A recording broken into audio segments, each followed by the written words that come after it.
ইন্দ্ৰ তেওঁৰ অহংকাৰ ভাঙিবৰ কাৰণে ভগৱন্ত কৃষ্ণই এটা লীলা কৰিছিল। সেই সম্পৰ্কে আমি আহি পাওঁতে তাত পাঠ হৈ আছিল। যোৱা কালিৰ পৰা আজিলৈকে দশমৰ বিভিন্ন কাহিনী উপকাহিনীৰ মাধ্যমেৰে কৃষ্ণৰ লীলাক আৰু ৰাম অৰ্থাৎ বলুভদ্ৰৰ লীলা, গোপীসকলৰ লীলা বিভিন্ন ধৰণে হৈছে। তাক আমি এঘণ্টা, দুঘণ্টা, 3 ঘণ্টা বা এটা দিনত বৰ্ণনা কৰি শেষ কৰিব নোৱাৰোঁ।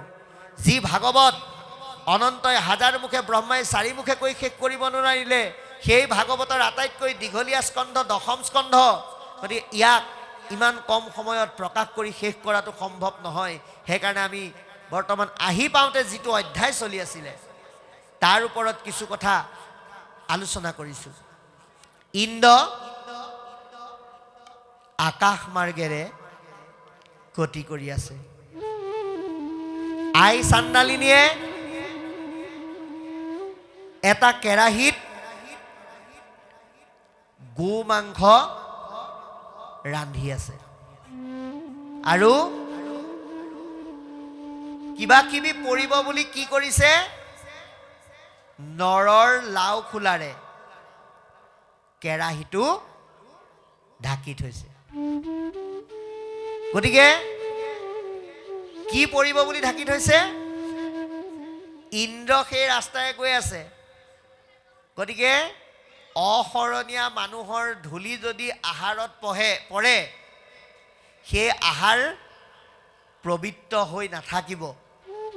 এই ভাৱনাৰে ইন্দ্ৰক এটা দৰ্শন দিবৰ কাৰণে ভগৱন্তই এইটো এটা লীলা কৰিছে। ইন্দ্ৰই দূৰৰ পৰাই ঘৃণা কৰিছে, চি এনেই অপবিত্ৰ গো মাংস, তাকে আকৌ ঢাকিছে মানুহৰ লাও খোলাৰে। এই বুলি তাচ্ছিল্য সুলভ ভাষাৰে কিছু কথা ক'বলৈ ধৰিলে। চাণ্ডালিনীয়ে কৈছে যে হয়, তুমি ঠিকেই কৈছা, এইখিনি অপবিত্ৰ, কিন্তু এইখিনিতকেও অপবিত্ৰ অশৰণীয়া মানুহৰ ভৰিৰ ধূলি। গতিকে গীতাত শৰণ, ভাগৱতে ভক্তি প্ৰদান কৰিছে। আমি জীৱৰ ভিতৰত শ্ৰেষ্ঠ মানুহ হিচাপে এটা মাধ্যমত আশ্ৰয় ল'ব লাগিব। আমি আশ্ৰয় লোৱা মাধ্যমটোৱে হ'ল কৃষ্ণ। কৃষ্ণৰ চৰণত আশ্ৰয় নল'লে ভক্তি কেতিয়াও সফল নহয়। সেইকাৰণে দাৰ্শনিক পণ্ডিত, যুগনায়ক, বিশ্ববিশ্ৰুত সাহিত্যিক মাধৱ মহাপুৰুষে অতি সুন্দৰকৈ আমাক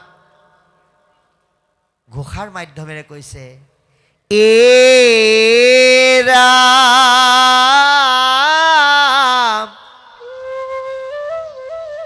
ভকতি ৰবিজ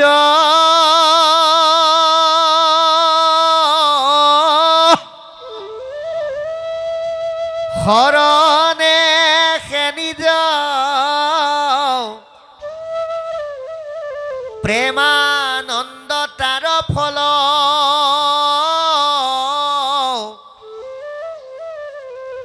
শৰণ বিনাই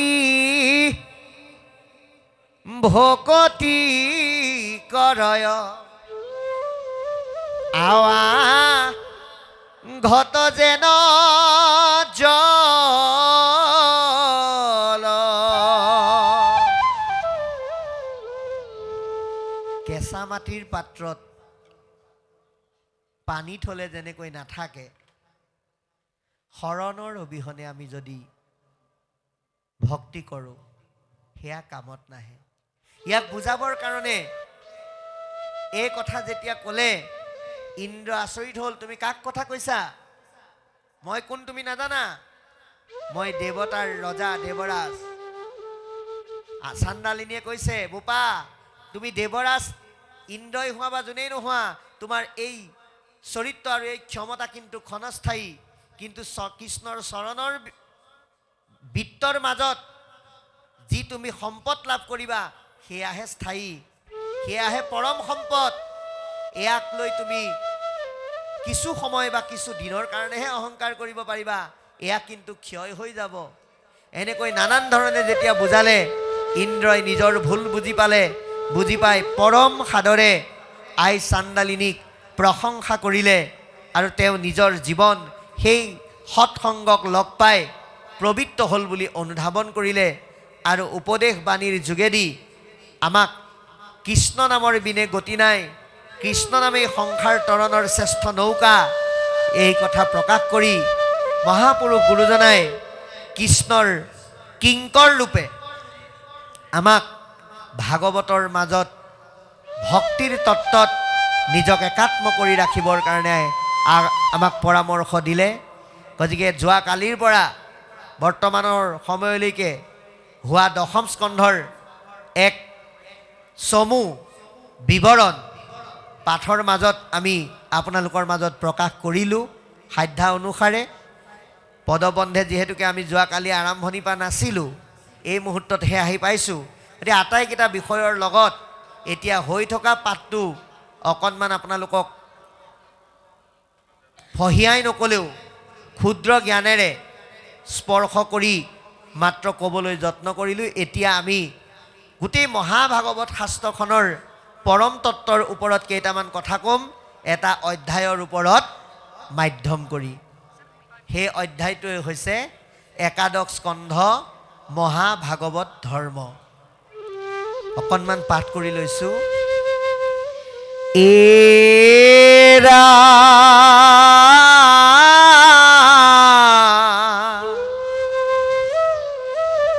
বৈকুণ্ঠৰ শাস্ত্ৰ ইটো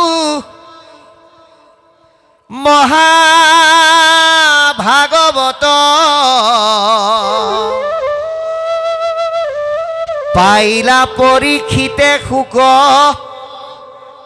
মুনিৰ মুখত হে ৰাম 7 দিনে শুনি সুখে তৰিলা নিপতি ঘূৰ কলি যুগে আত পৰে নাহি গতি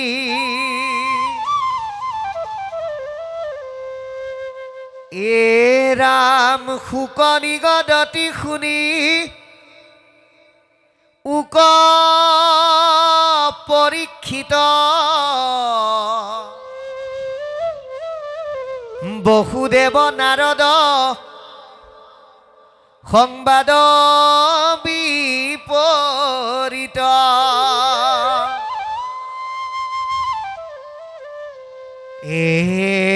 এৰা নিমিন বসিধে যেন ভৈলাই উপাখ্যান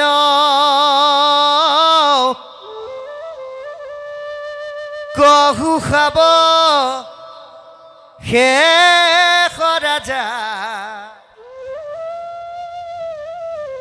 হুয়ু সাৱধান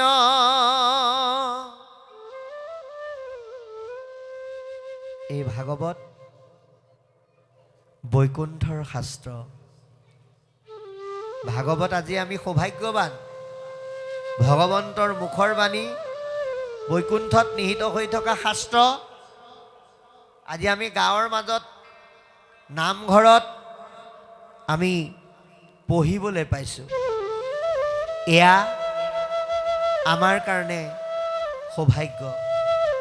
গতিকে বৈকুণ্ঠৰ শাস্ত্ৰ মহাভাগৱত এই পৃথিৱীত মহামুনি শুকদেৱৰ যোগেদি পৰীক্ষিত ৰজাই পাইছিল। কিন্তু পৰীক্ষিত ৰজাৰ ভাগ্যখন ইমান সুপ্ৰসন্ন আছিল, তেওঁ শুকদেৱৰ দৰে মহাসাধুক পাইছিল। কিন্তু এনেই পোৱা নাই। ইয়াৰ মাজত আপুনি আমি ল'ব লগা দৰ্শন কিন্তু বহুত আছে। কেৱল বৈষ্ণৱ হোৱাৰ কাৰণে, কেৱল ৰজা হোৱাৰ কাৰণে পৰীক্ষিত ৰজাক শুকদেৱে লগ দিয়া নাই। শুকদেৱৰ দৰে মহাসাধুক লগ পাবৰ কাৰণে যিখিনি পুণ্য বা সাধনা লাগে সেইখিনি পৰীক্ষিত ৰজাই গৰ্ভতে অৰ্জন কৰি আহিছে। কেতিয়া? যেতিয়া উত্তৰাৰ গৰ্ভত পৰীক্ষিত আছিল, পাণ্ডৱৰ লগত পুতক তুলিবৰ কাৰণে অশ্বত্থামাই 5 পাত ব্ৰহ্মবাণ নিক্ষেপ কৰিছিল। তাৰেই এপাত বাণে উত্তৰাৰ গৰ্ভৰ থকা সন্তানটোক আৰু উত্তৰাৰ গৰ্ভক বিনষ্ট কৰিবৰ কাৰণে খেদি আহিলে। লগে লগে উত্তৰাই প্ৰাৰ্থনা জনালে, কি বুলি? নাহি চিন্তা মৰু যদি এহি খৰে ফুটি কেৱলে ৰাখিও মোৰ ইটো গৰ্ভ গুটি। মই যদি এই অস্বস্থমাৰ অস্তত মোৰ প্ৰাণ হেৰুৱাব লগা হয়, তেনেহ'লে মোৰ ক'ব লগা একো নাই। কিন্তু মোৰ এই গৰ্ভত থকাটো প্ৰভু তুমি ৰক্ষা কৰা বুলি ঈশ্বৰৰ চৰণত আশ্ৰয় ল'লে। আৰু ভগৱন্তই সদায় কাক ৰক্ষা কৰে? তেওঁত আশ্ৰয় লোৱা ভকতজনক তেওঁ সদায় ৰক্ষা কৰে। তেওঁ ভকতৰ পাছে পাছে ফুৰো বুলি কৈছে। যেতিয়া উত্তৰাই আশ্ৰয় ল'লে, তেওঁ নিজেই এক অনন্য শক্তিৰূপে আহি উত্তৰাৰ গৰ্ভত প্ৰৱেশ কৰি মৃতপ্ৰায় হৈ থকা পৰীক্ষিতক অমৃত দৃষ্টিৰে দৰ্শন দিলে। আৰু এই অমৃত দৃষ্টিৰ দৰ্শনত সেই চিকমিকাই থকা পোহৰ পৰীক্ষিতে দেখা পায়। গৰ্ভতে তেওঁ উচপ খাই উঠিল। গৰ্ভতে কৃষ্ণৰ অমৃতময় দৃষ্টিৰ পৰীক্ষাৰ সন্মুখীন হোৱাৰ কাৰণে তেওঁৰ নাম পৰীক্ষিত। গৰ্ভতে ভগৱন্তই তেওঁক দৰ্শন দিয়াৰ কাৰণে তেওঁৰ আন এটা নাম বিষ্ণুৰাজ। গতিকে এই পুণ্যৰ কাৰণে শুকদেৱৰ দৰে মহাভকতক তেওঁ লগ পালে। এতিয়া আমাৰ বৰ্তমান আইসকলে কয় যে পৰীক্ষিত ৰজা, কপিল, ধ্ৰুৱৰ দৰে সন্তানসকলটো এই ধৰালৈ নামি আহি ভাগৱতৰ মাধ্যমেৰে গুণ গৰিমা প্ৰকাশ কৰি আমাৰ হৃদয় চহকী কৰিব পৰা কৰি থৈ গৈছে। কিন্তু আজিৰ প্ৰেক্ষাপটত আমাৰ সন্তানবিলাক তেনেকুৱা নহয় কিয় বুলি আমাৰ বহুতে কোৱা দেখিবলৈ পোৱা যায়। নিশ্চিতভাৱে আপুনি আমিও চেষ্টা কৰিলে আমাৰ এই ধৰালৈ পৰীক্ষিতৰ দৰে, প্ৰহ্লাদৰ দৰে, ধ্ৰুৱৰ দৰে, কপিলৰ দৰে সন্তান নমাই আনিব পাৰিম। তাৰ কাৰণে উত্তৰাই যেনেকৈ প্ৰতিটো ক্ষণতে কৃষ্ণক বিচাৰিছিল, আপুনিও ভগৱন্তৰ চিন্তনৰ ঊৰ্ধ্বমুখী চিন্তাক সন্মান জনাই সন্তান গৰ্ভত থকাৰ সময়ত ঈশ্বৰৰ বাহিৰে বেলেগ চিন্তা কেতিয়াও কৰিব নালাগে। এতিয়া আমাৰ বহুতে সন্তান জন্ম হোৱাৰ পিছত 5 মহীয়া, 6 মহীয়া, 7 মহীয়া ল'ৰাটোৰ হাতত যেতিয়া এণ্ড্ৰইড মোবাইলটো দি দিয়ে, সি পিটিকি পিটিকি কিবা কিবি উলিয়াই দিয়ে আৰু মাকে কয় আমাৰ ল'ৰাটো বৰ চোকা হ'ব দেই। বোলে কিয়? 7 মাহ বয়সতে মোবাইলটো টিপি পেলাই য'ত যি উলিয়াব লাগে চব উলিয়াই দিয়ে। এইটো কিয় হয় জানে? গৰ্ভতে আইগৰাকীয়ে পঢ়িব লাগিছিলে হাত পুথি হিচাপে ঘোষা, শুনিব লাগিছিল ভাগৱত, গাব লাগিছিল নাম, কিন্তু কি কৰে? মোবাইলটো লৈ পেলাই বোলে য'তে ত'তে ৰিলছ বনাই থাকে। তাৰ প্ৰভাৱটো পৰেগৈ। সেইকাৰণে আমি গৰ্ভ অৱস্থাৰ পৰাই এইসমূহ আমি গ্ৰহণ কৰিব লাগে। সেইকাৰণে তৃতীয় স্কন্ধ ভাগৱতত কপিল প্ৰভুৱে মাকক কৈছে যে হে আই, জীৱবিলাকে চূড়ান্ত জ্বালা আৰু যন্ত্ৰণা কেতিয়া পাই জানা? সেই গৰ্ভৰ সৰু কোঠাটোত লৰচৰ কৰোঁতে যেতিয়া কষ্ট হয়, তেতিয়া যথেষ্ট কষ্ট অনুভৱ কৰে। তাতে গৰ্ভৱতী আইগৰাকীয়ে যদি যি বস্তু মন যায় তাকে যদি খাই দিয়ে, তেতিয়াতো আৰু অসুবিধা। অতি জ্বলা, অতি টেঙা, অতিমাত্ৰা যিকোনো বস্তু সেই আইগৰাকীৰ কাৰণে বিপদজনক। কিন্তু আমাৰ সমাজত এটা প্ৰবাদ আছে, বোলে যি মন যায় বোলে তাকে খাবলৈ দিব লাগে।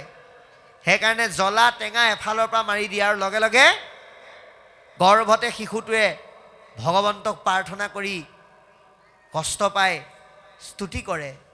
কি বুলি কৈছে? এৰাম জ্বলা টেঙা লোনা খাৰয়া দি কৰি মাৱে খাই যত যত তাৰ ৰস গয়া শৰীৰত পৰে মূৰ্ছা যাই সে হিমত যি জ্বলা চকুত লগালে চকু পানী ওলায় সেয়া পেটত পৰাৰ লগে লগে গৰ্ভত থকা শিশুটোৱে হাত জোৰ কৰি কয় তই মোক এতিয়া জ্বলা টেঙা খুৱাইছ নহয় ৰ মই বাহিৰ হৈ ল'বলৈ দে যেতিয়া ডেকা হৈ অহা অৱস্থাত ল'ৰা ৰাতি 12টা 1টালৈকে নুসুমাই মাক দেউতাকৰ টোপনি নাহে সেয়াই হৈছে জ্বলা টেঙা সেই গৰ্ভত খোৱা জ্বলা টেঙাটো ডেকা বয়সত দিয়ে সেইকাৰণে অতি সাৱধান হৈ এই ভাগৱতে দিয়া জ্ঞানৰ যোগেদি পোৱা কথাখিনি সৎসংগৰ যোগেদি আলাপ কৰি সুস্থ সবল শাৰীৰিক মানসিক বৌদ্ধিক উৎকৰ্ষ সাধন কৰিব পৰা সন্তান জন্ম দি সমাজত মহাভাগৱত সম্পন্ন ব্যক্তিৰ আমি সৃষ্টি কৰিব লাগিব কাৰণ ইয়াত কৈছে বৈকুণ্ঠৰ শাস্ত্ৰ এইটো মহাভাগৱত পাইলা পৰীক্ষিতে শুক মুনিৰ মুখত মহামুনি শুকদেৱৰ মুখত এই মহাভাগৱত শাস্ত্ৰ পৰীক্ষিতে লাভ কৰিলে কিমান দিনত মাত্ৰ 7 দিনত গতিকে আপুনি আমিও ভাগৱত কলিযুগৰ লোকসকলে 7 দিনতেই শুনিব লাগিব আজি শনিবাৰ দেও সোম মঙল বুধ বৃহস্পতি শুকুৰ শনি কাইলৈৰ পৰা আজি দিনটোতো গ'লেই কাইলৈৰ পৰা আকৌ আজি শনিবাৰটোলৈ যি 7টা দিন আহিব এই 7টা দিনৰ ভিতৰতে আমি পৃথিৱীলৈ আহিছোঁ 7টা দিনৰ ভিতৰতে যাম গতিকে পৰীক্ষিত ৰজাই 7টা দিন নিমিত্ত দেখুৱাইছিলহে মাত্ৰ 7টা দিন মানে হৈছে আমাৰ জীৱনৰ ঈশ্বৰে বান্ধি দিয়া আয়ুষত লাভ কৰা আমাৰ যি 7টা দিন এই 7 দিন কলিকালৰ লোকসকলে ভাগৱত শ্ৰৱণ কৰি নামমুখী হোৱাৰ বাহিৰে আমাৰ আৰু গত্যন্তৰ নাই কাৰণ ঘোৰ কলি যুগে আতপৰে নাহি গতি এই ঘোৰ কলি যুগত নামৰ বাহিৰে আমাক কোনেও গতি দিব নোৱাৰে কাৰ নামে গতি দিব কৃষ্ণ নামে কাৰণ কৃষ্ণ ভগৱন্তই বিভিন্ন লীলা কৰ্ম কৰি এই ধৰাধামৰ পৰা বৈকুণ্ঠলৈ গতি কৰিলে কিন্তু যাওঁতে তেওঁ লগত সব লৈ গ'ল কিন্তু এটা বস্তু তেওঁ থৈ গ'ল এ ৰাম পৃথিৱী এৰিলা কৃষ্ণে ধৰ্ম কৰ্ম লৈ গৈলা বৈকুণ্ঠত হৈত নাম ধৰ্ম থৈ ভগৱন্ত কৃষ্ণই এই ধৰাধাম এৰিলে কিন্তু যাওঁতে সব লৈ গুচি গ'ল থৈ গ'ল মাত্ৰ তেওঁৰ গুণ আৰু নাম যি গুণ নামৰ বাহিৰে কলিত গতি সাধনৰ আৰু বিকল্প নাই গতিকে শুকনি গদতি শুনি উক পৰীক্ষিত মহামুনি শুকদেৱে পৰীক্ষিত ৰজাক কৈছে কি বুলি যে হে ৰাজন কওঁ শুনা বসুদেৱ নাৰদ সংবাদ বিপৰীত কৃষ্ণৰ পিতৃ বসুদেৱ আৰু দেৱৰ্ষি নাৰদে এক ব্যতিক্ৰমী বিষয়ৰ ওপৰত আলাপ কৰিছে যি বিষয়ৰ ওপৰত কথা পাতি পাতি তেওঁলোকে নিমি নামৰ এজন ৰজা আৰু 9জন সিদ্ধৰ যি সৎ কথা বতৰা আলোচনা কৰিছে সেই আখ্যান বা সেই কাহিনী তোমাক কম আৰু তুমি সাৱধানে শুনিবা গতিকে ভাগৱতৰ কথা আমি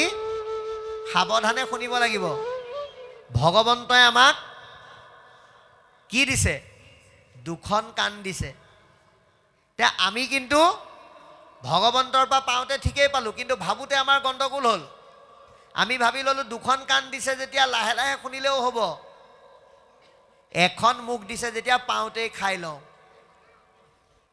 আচলতে সেইটো নহয় দুখন কাণ দিছে যিমান পাৰি কৃষ্ণৰ ৰস হৃদয়লৈ ভৰাবৰ কাৰণে সেইকাৰণে একচিতে একমনে সুদৃঢ় বিশ্বাসে সাৱধানে আমি ভগৱন্তৰ কথা শুনিব লাগে, কাৰণ জীৱনৰ নিশ্চয়তা নাই।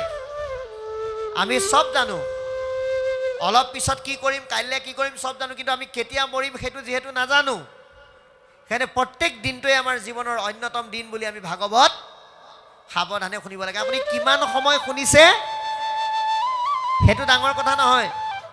কোনোবা এজন ব্যক্তিয়ে যদি আজি 12 বজাতে ভাগৱতলৈ আহিল, আহি পেলাই ভাবিছে যে আজি 12টা বজাৰ পৰা আমি ভাগৱত শুনিম, একে ৰাতি 10 বজাতহে ঘৰলৈ যাম, এই বুলি যদি 12টা বজাত আহি বহিছে, বহি ভাগৱত শুনি আছে, কিন্তু ঘড়ীটো চাই পেলাই দেখিলে কেইটা বাজিল, বোলে 5টা বাজিল, বোলে শুনিম বুলি ভাবিলোঁ হয়, কিন্তু দেখোন একেখিনি কথাকে শুনি শুনি আমনিও লাগিছে, এতিয়া ভগৱানক থাকিম বুলি ক'লোঁ যেতিয়া থাকিবই লাগিব, এই বুলি যদি মনটোক কৰবালৈ নি ভাগৱতৰ মাজতে থাকি অন্য কথা পাতি থাকে, তেতিয়াহ'লে কিন্তু 12টাৰ পৰা 10টা নালাগে 12টালৈকে বহিলেও কামত নাহে। কিন্তু কোনোবা এজন ব্যক্তি যেনিবা আজি ভাগৱত আমি আৰম্ভ কৰাৰ সময়ত আহি উপস্থিত হৈছে, মানে আমি আজি আপোনালোকৰ ইয়াত ভাগৱত আৰম্ভ কৰিছিলোঁ ঠিক 7:11 পৰা। 7:11 পৰা ভাগৱত শুনিলে, শুনি পেলাই ঘড়ী চালে, কেইটা বাজিল, বোলে পূৰা 8টা বাজিছে। এতিয়াও আপোনালোকে চাওক 8টা বাজিছে, গতিকে 8টা বাজিছে যেতিয়া মই যাওঁ, কাইলৈ লাগিলে আকৌ আহিম, অকণমান জিৰণি লওঁগৈ, এই বুলি যদি কোনোবাই 1 ঘণ্টা 1.5 ঘণ্টা শুনিও কিবা এটা লৈ যাব পাৰিছে, সেইটোহে ডাঙৰ কথা। মানুহে কিমান সময় শুনিছে সেইটো ডাঙৰ কথা নহয়, কেনেকৈ শুনিছে সেইটোহে ডাঙৰ কথা। সেইকাৰণে চিত মন এক কৰি সাৱধানে আমাক শুনিবলৈ আহ্বান জনাইছে। তাৰপিছত এতিয়া লিখিছে,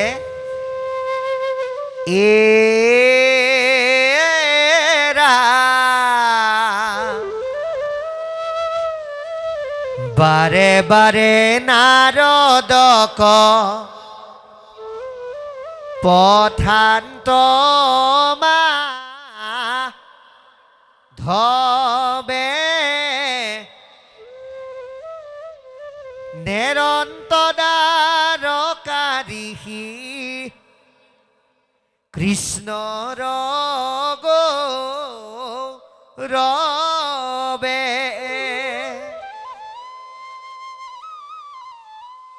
জীৱন্তে মুকুটতে হো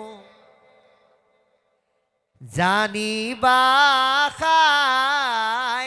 খাত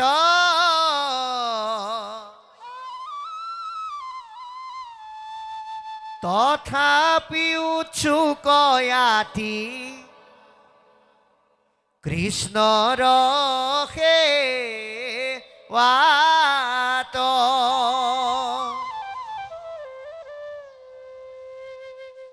মুকুতি সুখকো কৰি ভকতি সেবৰ নভজে কৃষ্ণ কলোক কিনু কৰ্ম জৰ বাক্য কৰ্ণ মন মুখ আছই মানে যাৰ কৃষ্ণ ভকতিত সম স্তৰে অধিকাৰ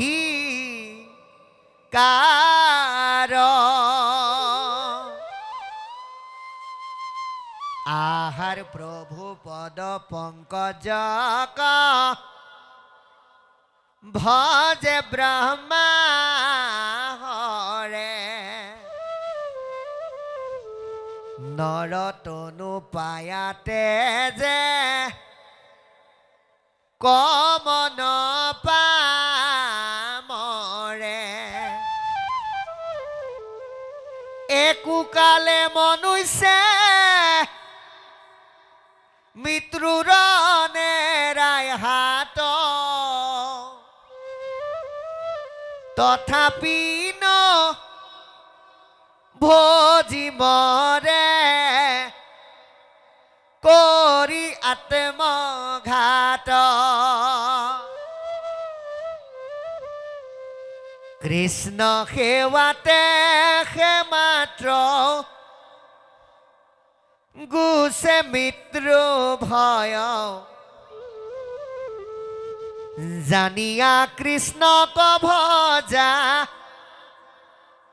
কৰিয়া নিশ্চয়।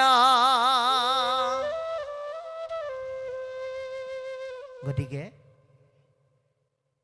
আমাক ইয়াৰ যোগেদি কি ক'বলৈ যত্ন কৰিছে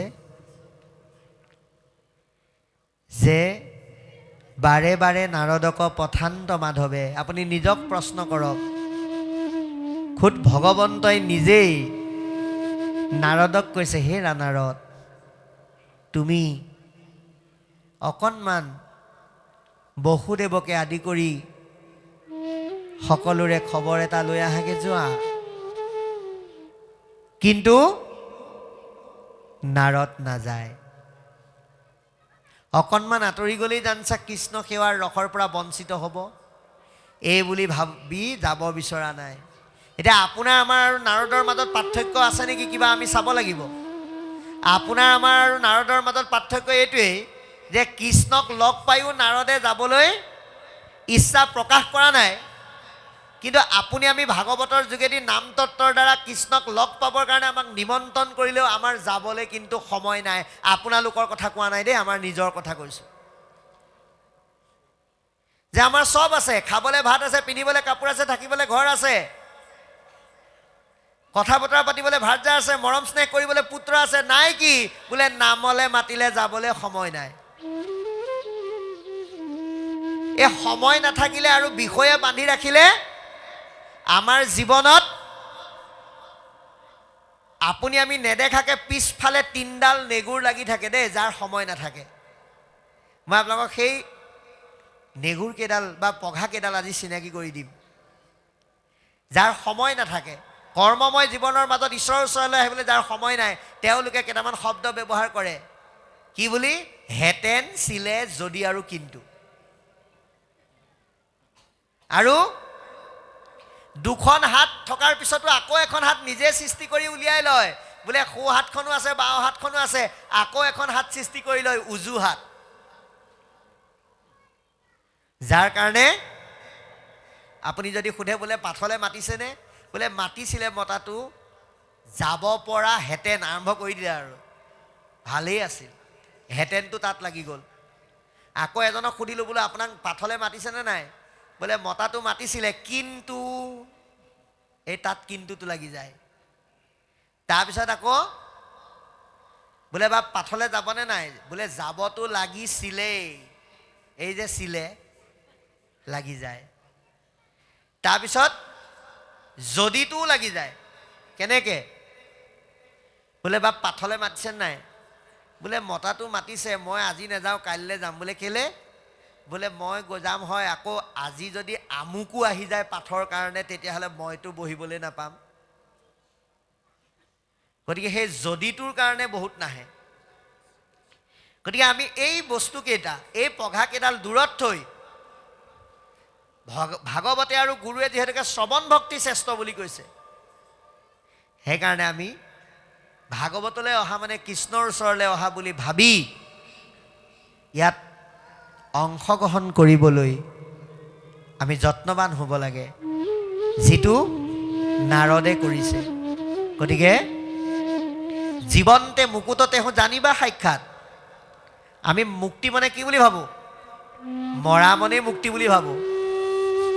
সেইকাৰণে আমি মুক্তি পাবৰ কাৰণে মৰাৰ আগতো প্ৰাৰ্থনা কৰোঁ, মৰাৰ পিছতো প্ৰাৰ্থনা কৰোঁ।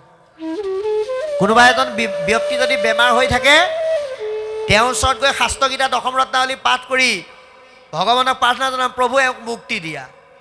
ভগৱন্তই যদি ভাবিছিলে এওঁক জীয়াই থাকোঁতে মুক্তি দিওঁ বুলি, এই জীৱৰ প্ৰাৰ্থনা কোবতে লৰালৰিকে মাৰি পেলাই লৈ গুচি যাব লগা হয়। মানুহ মৰা মনেই মুক্তি নহয়, কিন্তু জীৱন্ত অৱস্থাটো মুক্ত হ'ব পাৰে। কেনেকৈ?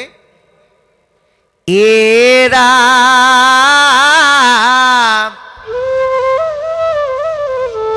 হৰিময় দেখে যিটো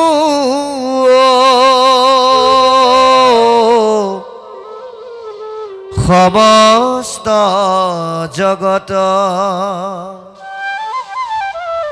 জীৱন্তে মুকুত সিতু অচিৰ কালত আমি যদি গছ লতা তৰু তৃণ পশু পক্ষী কীট পতংগ সকলোকে যদি ঈশ্বৰময় দৃষ্টিৰে চাব পাৰোঁ তেতিয়াহ'লে আমি মুক্তি পাবৰ কাৰণে মৰাৰ সময়লৈ বাট চাব নালাগে। সেইকাৰণে কৈছে যে আমি জীৱন্ত অৱস্থাত মুক্ত হ'বলৈ হ'লে সমস্ত জীৱক আমি ঈশ্বৰ সদৃশ ভাবিবৰ কাৰণে যত্ন কৰিব লাগিব। গতিকে কৈছে কি বুলি যে ভগৱন্তই আমাক কি কি দিয়া নাই? বাক্য কৰ্ণ মনমুখত আছে মানে যাৰ কৃষ্ণ ভকতিত সমস্তৰে অধিকাৰ। ভগৱন্তই আমাক কথা ক'বলৈ বাক্য দিছে। সেইকাৰণে বাক্যবিলাক সদায় ঈশ্বৰৰ নামযুক্ত হ'ব লাগে। ভাগৱতৰ প্ৰথম স্কন্ধত কৈছে যিটো বাক্যে নাই নামক কৃষ্ণৰ চৰিত্ৰ উচিষ্ট কৰ্তটো কৰি শিশি অপবিত্ৰ বুলি কৈছে। লেতেৰা গাঁততকৈও অপবিত্ৰ যাৰ মুখত ঈশ্বৰৰ নাম নাই। সেইকাৰণে উদ্ধৱে ভগৱন্তক সাক্ষাতে লগ পোৱাৰ পিছতো তেওঁ কি কৰিছিল? এৰা শয়নে সপোনে স্নানে গুই পস্থানে সদা সেৱা কৰোঁ আমি তোমাকনে দেখি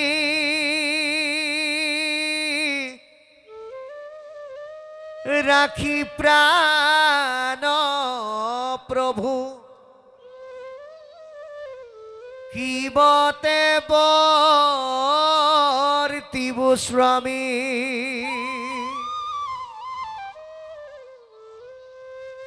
গতিকে খাওঁতে শুওঁতে উঠোঁতে বহোঁতে সকলো সময়তে ঈশ্বৰৰ নাম উদ্ধৱে লৈ আছিল।